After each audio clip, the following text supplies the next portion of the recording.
নমস্কাৰ সকলোকে। আজি মই দেখুৱাম আজি আমাৰ দুপৰীয়া থালিখনত কি আছিল।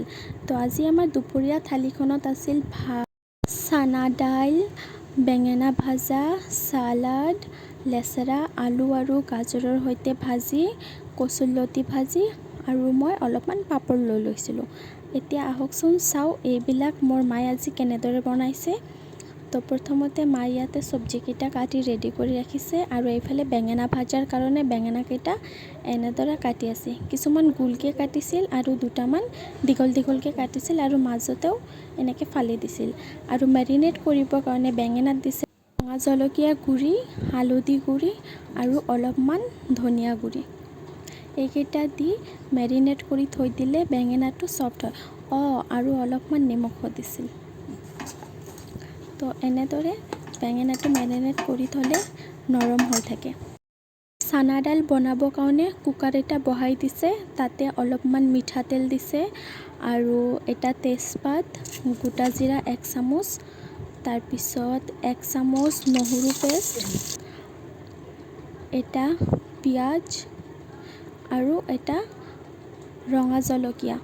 এতিয়া এইকেইটা অলপ সময় ভাজাৰ পিছত মায়ে ইয়াতে দি দিছিল এটা বিলাহী আৰু আদাৰ পেষ্ট আৰু তাতে দিছে কেঁচা জলকীয়া। এইকেইটা অলপ সময় ভাজি ল'ম আমি।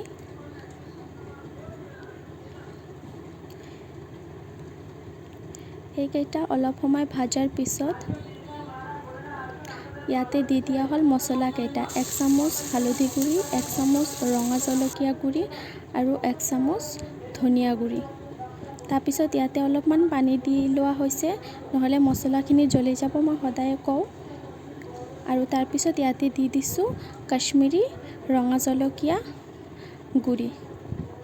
এইটো দিলে ৰংটো বহুত ধুনীয়া হয়। আৰু তাৰপিছত ইয়াতে 1 চামুচমান নিমখ দি দিলোঁ। এতিয়া 1-2 মিনিট এনেকৈ চামুচটো দি লৰাই যোৱাৰ পিছত ইয়াতে চানা দাইলখিনি দি দিয়া হ'ল আৰু চানা দাইলখিনি 5-6 মিনিটমান লৰাই দিয়াৰ পিছত মই 1 মগমান ইয়াতে পানী দি দিলোঁ আৰু তাতে দি দিলোঁ মই 2 চামুচ নেমুৰ ৰস। এতিয়া দি দিম মই 1 চামুচ গৰম মছলা পাউডাৰ আৰু আধা চামুচ চিকেন মছলা পাউডাৰ।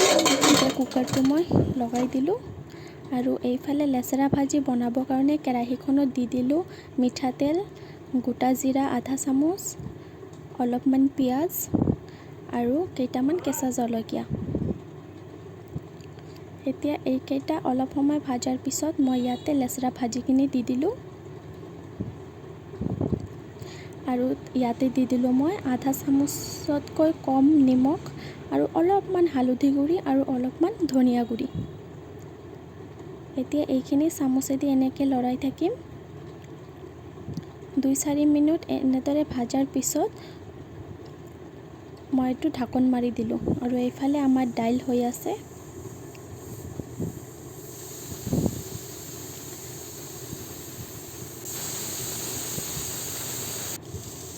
এয়া 7-8 মিনিট পিছত মই ঢাকোনটো উঠাই চালোঁ, আমাৰ আলুখিনি সিজি গৈছে।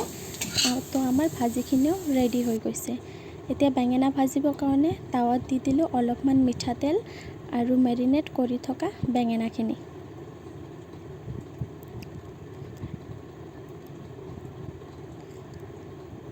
এতিয়া বেঙেনাখিনিও মই ঢাকোন লগাই দিম আৰু এইফালে আমাৰ দাইলো হৈ গৈছে। চাওক কিমান ধুনীয়া ৰং হৈছে। আৰু এতিয়া মই দাইলত দি দিম 1 চামুচ ঘি।